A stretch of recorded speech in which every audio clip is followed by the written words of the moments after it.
What is up, you guys? Marty McFly coming at you, bringing you guys the Halloween merch. Welcome back to the Headbangers Ballroom. Special edition of the Headbangers Ballroom today. We will be celebrating mine and a lot of yours favorite holidays. That, of course, is All Hallows Eve, Halloween, the darkest half of the year, the festival of Samhain. And I just can't wait. We're merely just hours away from being able to just say Happy Halloween to everyone out there. To me, I think the entire season of Halloween starts, to be honest with you, May 31st. I know there's people that say, oh, it's like July 5th because it's the day after the 4th of July, but I'll be honest with you, I started looking for Halloween stuff like the end of May because some certain stores already started picking out stuff. We'll start to see Michael's. They're usually like June, July area. You'll see Hobby Lobby, and then formerly the old rag shop, you might see it, pretty early, like the end of May, June. The at-home store, they start posting stuff at the end of May. So for me, I start getting excited about Halloween at the end of May. And in today's special edition of the Headbangers Ballroom, let's talk about Halloween metal. And there's a lot of hard rock in here, but basically let's just talk about bands and artists that we think about during this time of year. And bands that make their way onto my playlist. I have a whole Halloween playlist. I used to have it on my iPod back in the day, and now it's on Spotify, that I've created meticulously over the years. Songs I want to hear anytime I want to feel Halloween. There's a lot of bands on here, and so let's just go and get started with them. The first one, while I don't think this is the album I choose specifically, it's merely just that I had to go find it. But I would say one of the kings, there's your hint, as far as Halloween metal goes, is of course King Diamond. And granted, this is them, and I don't know if I would specifically pick this album for Halloween itself, but all of their records have a horror show, a horror theme to them. This actually has Disc 1, Them, and Conspiracy on it. And there's a couple tracks on here that you hear them live, but I would say if you want to look, you're going to have to look into some other albums, like whether you're going to look at the songs that he did for Abigail, Halloween, The Witch, and all those other songs, you're going to have to look at other albums. But I would say as far as bands that I play throughout the year, anytime I want to feel festive for Halloween, or anytime it starts really getting into the season, I always play King Diamond. So, of course, he's going to be high up on the list. So, we're going to do a couple different things with media, and this is another band I wanted to make sure I showed just because of how the name itself, the name is Halloween, essentially, with one letter turned. That should be your big hint right there. But they have, they have the song like Frankenstein, and of course they have the song Halloween, which is a 13-minute epic. But of course, I'm talking about Halloween. This is Walls of Jericho, the cassette, first price. I got it from my brother. He gave it to me when I graduated medical school. It was his big gift to me. So this was a huge treat and something I certainly cherish. But the band's name is Halloween, and there's quite a bit of darker tracks from this band that I've played in the past that remind me of Halloween, especially if I want to get out of that season. Granted, this is another band I play all year long. So, let's just cut to the chase. Death, Leprosy. I would say if I were to pick an album from Death to play around Halloween, I want to feel kind of like darker. I want to feel like the loneliness and the melancholy and those feelings that I like about Halloween, about things getting a little bit darker, and just being able to experience and let loose of those feelings that draw us to Halloween. I don't necessarily think it's always about the macabre, but we do love horror movies around this time of year. But I think as far as a horror band, especially death metal, Death, Leprosy is probably one of their... It's melodic, it's dark, but it gives me the same feelings that I want to experience during Halloween. So I'd have to say Death, Leprosy's high up on there. Next, so this isn't the album specifically. However, this album does have some tracks on here which kind of correlate with the Halloween season. And this band created one of my first horror metal albums that I ever listened to, and of course that is Iced Earth. Granted, this is Framing Armageddon. This is part of the Something Wicked series. Barlow's no longer in the band, obviously, but when they started this, they redid a couple tracks from Something Wicked, This Way Comes. But I think as far as a horror-based metal band, Iced Earth, absolutely. Not including the Something Wicked This Way Comes record, I would say Horror Show. and the only reason it's not in my hands right now is because I have to go dig for it in my giant case that's over there, my giant wall of CDs, and unfortunately I'm not smart enough to alphabetize them. But I would say, as far as bands that get me festive for the Halloween mood, check out Iced Earth, but make sure you go to Horror Show. Every single song is based off of a horror icon, be it the Wolfman, Phantom of the Opera, Dracula, Frankenstein, Imhotep, the Pharaoh's Curse, things like that.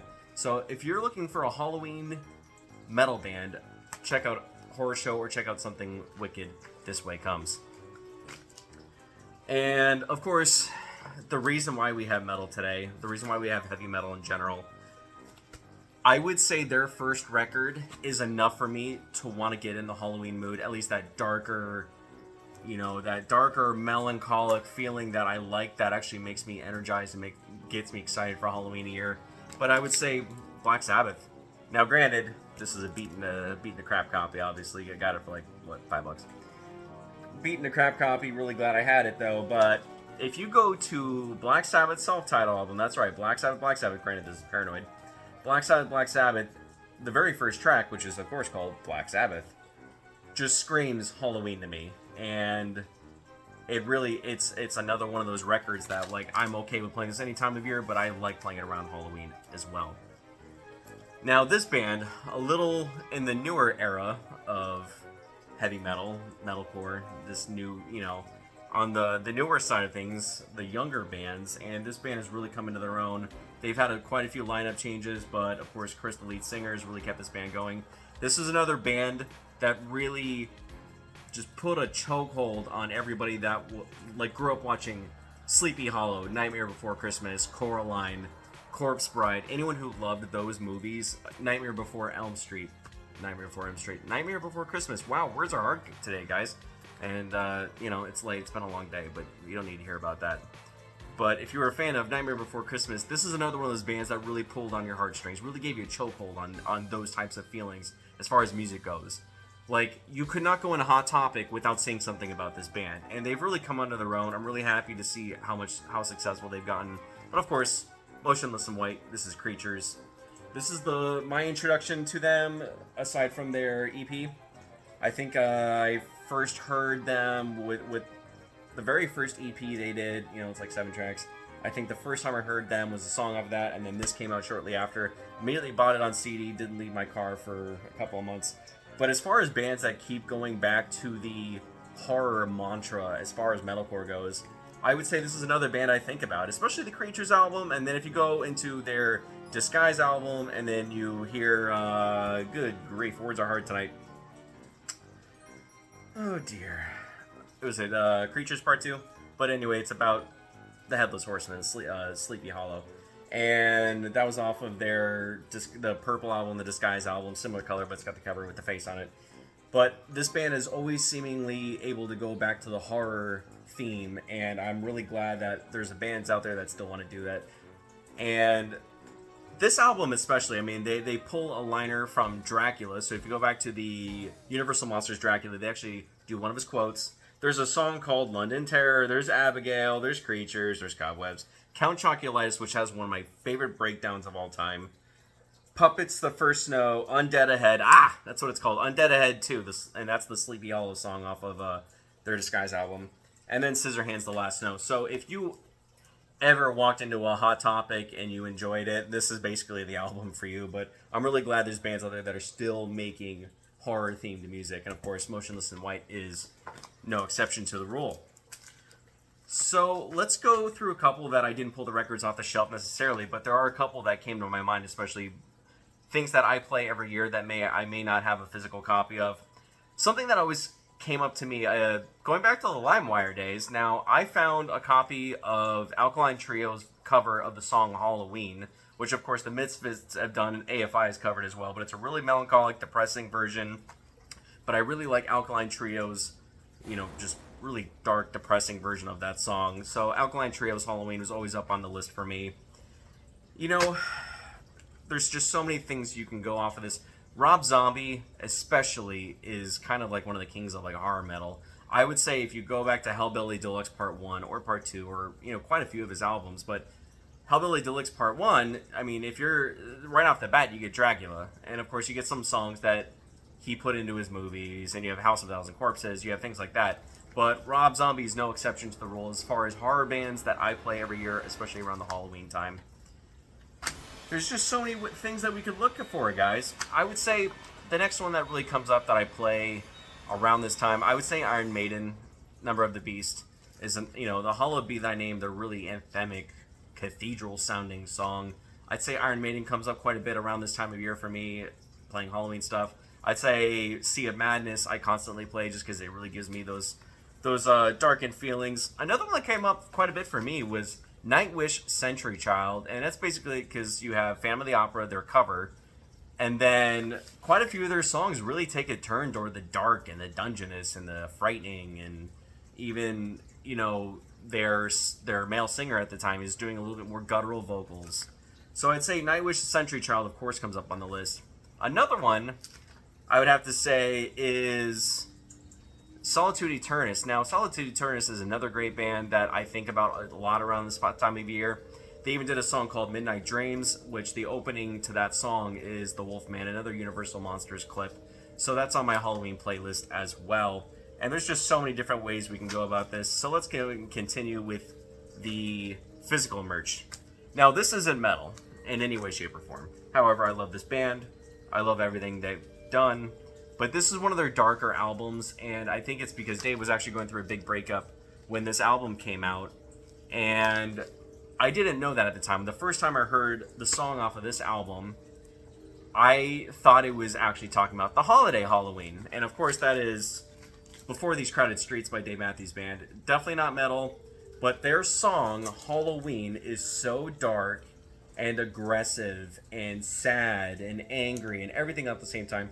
Dave was going through a big breakup, and there's even like a little clip in the middle of the song where you hear a girl saying like, no, you don't MF or all these things.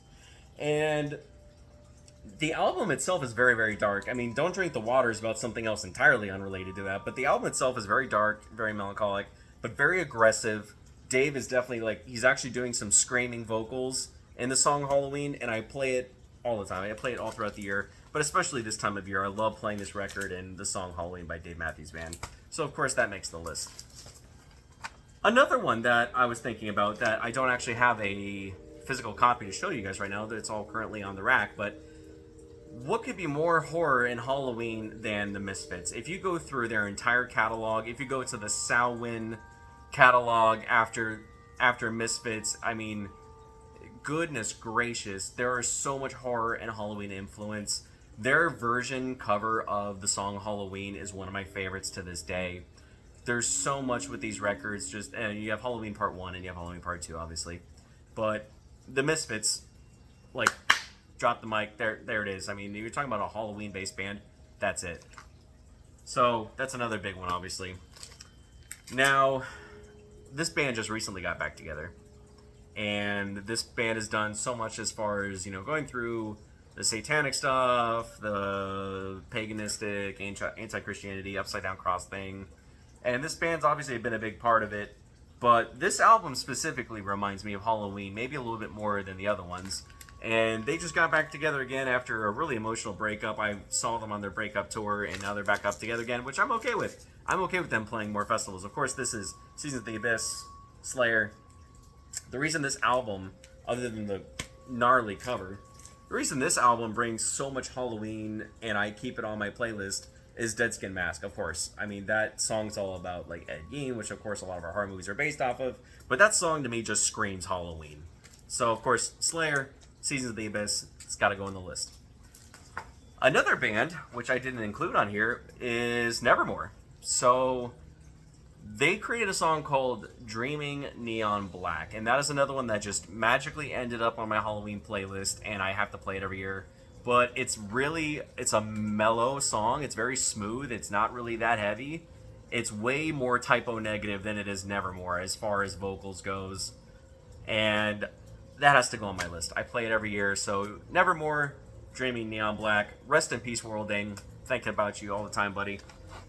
Till we meet again one day, I suppose. So, World Dane, Nevermore, Dreaming Neon Black. That's got to go on the list. Now... Before I mention this band, there's just so many other things that make their way onto my Halloween playlist. and there's a lot of like retro synthwave, kind of like techno bands, and I would say is it March of the Dead or Dance of the Dead, whichever that band is, it's kind of like techno wave. I'm gonna post it down below just because my apologies, I don't know why I'm blanking on them right now, but there's a couple other of like techno retro synthwave bands that all do like horror stuff. I would say that makes its way onto my list every year. And then a lot of the stuff that came out of the Terrifier franchise, a lot of those songs I immediately added to my Halloween playlist. So those are just some things. I'll add them down below and you guys can check them out. So last but not least, because we've talked about Iced Earth, we've talked about Misfits, we've talked about Samhain, which is like a side project coming after Misfits. We've talked about, AFI is basically just, it's a super hot topic band, right, with a little bit of horror influence. The other band I didn't really mention yet was Ice Nine Kills. Obviously, they just came out with a song dedicated to Terrifier, which is outstanding. I thought it was really aggressive. The breakdown's awesome. They have a lot of really kooky stuff, like clown stuff. Carnival, festival feelings in the middle of the breakdown. That's another band that they weren't always horror. Granted, they had like one or two songs off of, if you go back to their first like two records, they had one or two songs that reference horror movies, but now they're just a full-blown metalcore horror band. So Ice Nine Kills obviously is really big as far as they're making my way onto my Halloween playlist. But this band especially, I didn't know which album to pick because they are the big four of American death metal. All their songs are just horrific and horrendous. Obviously, a lot of horror influenced stuff. I'm just going to pick these two. And, of course, this is Cannibal Corpse. I picked out Vile, and I picked out The Bleeding. You could essentially go off of any record and say it's good enough for Halloween. But I would say these two records find their way into my Halloween playlist. And just a big reason is because these are other than the fact that a lot of these songs are iconic, they just kind of remind me of like Halloween. They just remind me of like horror movies and getting spooky, getting my costume, carving pumpkins, like the one big homie I got right behind me. And I would say Cannibal Corpse itself just reminds me a lot of what we love about this time of year. I could have chosen their first record, to be honest with you, and I think their first record is super horror movie, but it's way more thrash. And, Skull Full of Maggots, come on now. It's just like screams horror movies. So I would say, like, their first record, I have quite a bit of the songs on my Halloween playlist as well. But Cannibal Corpse, big four of American death metal, they had to make their way onto my list. And I think that's it. There are so many other artists and bands out there I could have talked about and mentioned. Alice Cooper being another big one, obviously. But so many of these bands make their way into my Halloween playlist just every year, but I don't want to make this video a million hours long. I can go on all day. But we're almost there, guys. We're only a couple hours away from Halloween. What are you guys listening to? I'm really curious. What bands, what artists, what music do you guys play for Halloween every year? Or do you just listen to Halloween horror soundtracks with creaking windows and slamming doors and people getting eaten and all those things? Which, granted, I play those on Halloween too, usually when trick-or-treaters come by.